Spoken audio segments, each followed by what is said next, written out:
বাল্য বিবাহত আবদ্ধ হৈছিল নৰেন্দ্ৰ মোদী। 11 বছৰীয়া ছোৱালী বিয়া পাতিছিল নৰেন্দ্ৰ মোদীয়ে। সেয়ে প্ৰধানমন্ত্ৰী নৰেন্দ্ৰ মোদীক গ্ৰেপ্তাৰ কৰক। ৰাজ্যত বৰ্তমান চলিছে বাল্য বিবাহ বিৰোধী অভিযান। শুকুৰবাৰৰ পৰা অসম আৰক্ষীয়ে ৰাজ্যৰ বিভিন্ন প্ৰান্তৰ পৰা গ্ৰেপ্তাৰ কৰিছে বাল্য বিবাহত আবদ্ধ স্বামীক। লগতে গ্ৰেপ্তাৰ কৰিছে বিবাহ পাতি দিয়া পুৰোহিত আৰু কাজীকো। স্বামীক গ্ৰেপ্তাৰৰ পাছতেই চকুপানীৰে বাট নেদেখা হৈছে দুৰ্ভগীয়া পত্নীয়ে।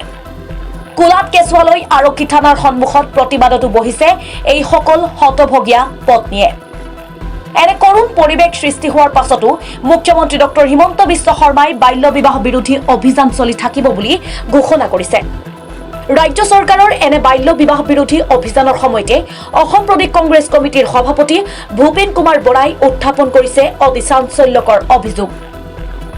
প্ৰদেশ কংগ্ৰেছৰ সভাপতিগৰাকীয়ে দেশৰ প্ৰধানমন্ত্ৰী নৰেন্দ্ৰ মোদীৰ বিৰুদ্ধে উত্থাপন কৰিছে এই গুৰুতৰ অভিযোগ। প্ৰদেশ কংগ্ৰেছৰ সভাপতিগৰাকীৰ অভিযোগ, প্ৰধানমন্ত্ৰী নৰেন্দ্ৰ মোদীক গ্ৰেপ্তাৰ কৰক। তেওঁ 11 বছৰীয়া ছোৱালী বিয়া পাতিছিল। 11 বছৰীয়া ছোৱালী বিয়া পতা মানুহজন দেশৰ প্ৰধানমন্ত্ৰী। মুখ্যমন্ত্ৰী ডক্টৰ হিমন্ত বিশ্ব শৰ্মাৰ দম আছে যদি প্ৰধানমন্ত্ৰীক গ্ৰেপ্তাৰৰ ৱাৰেণ্ট উলিয়াওক। শনিবাৰে বৰাক উপত্যকাৰ বৰখলাত হাতছে হাত জোৰো যাত্ৰাত অংশ লৈ প্ৰদেশ কংগ্ৰেছৰ সভাপতি ভূপেন কুমাৰ বৰাই প্ৰধানমন্ত্ৰী নৰেন্দ্ৰ মোদীৰ বিৰুদ্ধে বাল্য বিবাহ সন্দৰ্ভত কি অভিযোগ উত্থাপন কৰিছিল শুনক।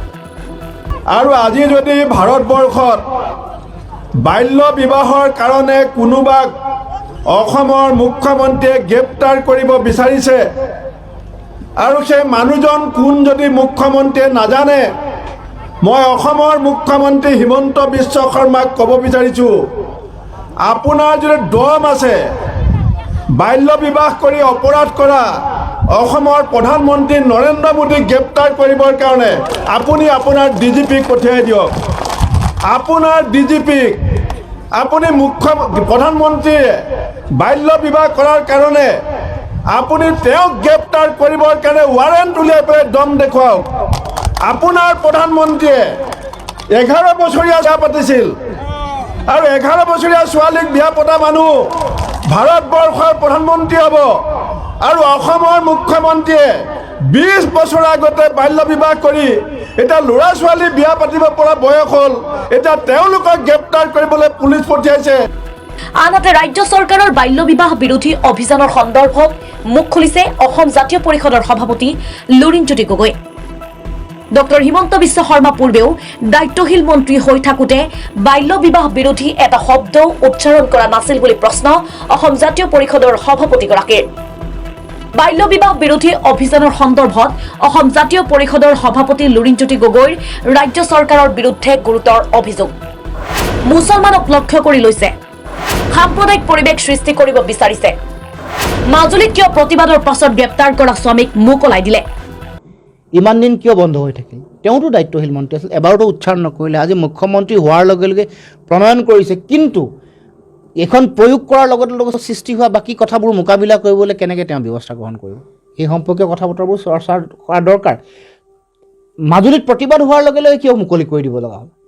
আইনখনৰ যুক্তিযুক্ততা যথাৰ্থতা যদি আছিলে, এতিয়াও এখন আইনক লৈও আকৌ কমিউনেল তেওঁলোকে দৃষ্টিভংগী এটা আৰম্ভ কৰিব, সাম্প্ৰদায়িক পৰিৱেশ এটা দিব, মুছলমানক লক্ষ্য কৰি ল'ব।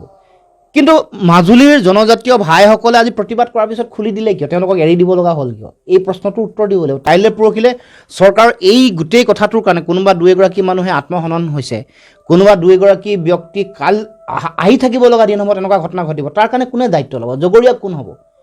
সন্তান সন্ততি। কাৰণ গৰ্ভৱতী মহিলাসকলৰ তেওঁলোকৰ সন্তানৰ দায়িত্ব, তেওঁলোকৰ পুষ্টি, তেওঁলোকৰ স্বাস্থ্য, সকলো ধৰণৰ কথা বতৰা স্বামীয়ে চায়, যদিও পৰিয়াল থাকে, স্বামীৰ দায়বদ্ধতা থাকে। গতিকে আইনখন প্ৰয়োগ কৰাৰ চিন্তাৰে জোৰ কৰি দিয়া তেওঁ কাম কাজে সমাজত এনেকুৱা ধৰণৰ এটা ভয়াৱহ বা এটা অমানৱীয় পৰিৱেশ এটা সৃষ্টি হ'ব। গতিকে সকলো ধৰণৰ কথা বতৰা চাইহে আইন এখন প্ৰণয়ন কৰিব লাগে, এই বুলি আমি বিশ্বাস কৰোঁ। প্ৰদেশ কংগ্ৰেছৰ সভাপতি আৰু অসম জাতীয় পৰিষদৰ সভাপতিগৰাকীৰ গুৰুতৰ অভিযোগৰ পাছত বাল্য বিবাহ বিৰোধী অভিযান থমকেনে চলি থাকিব, সেয়া হ'ব গুৰুত্বপূৰ্ণ।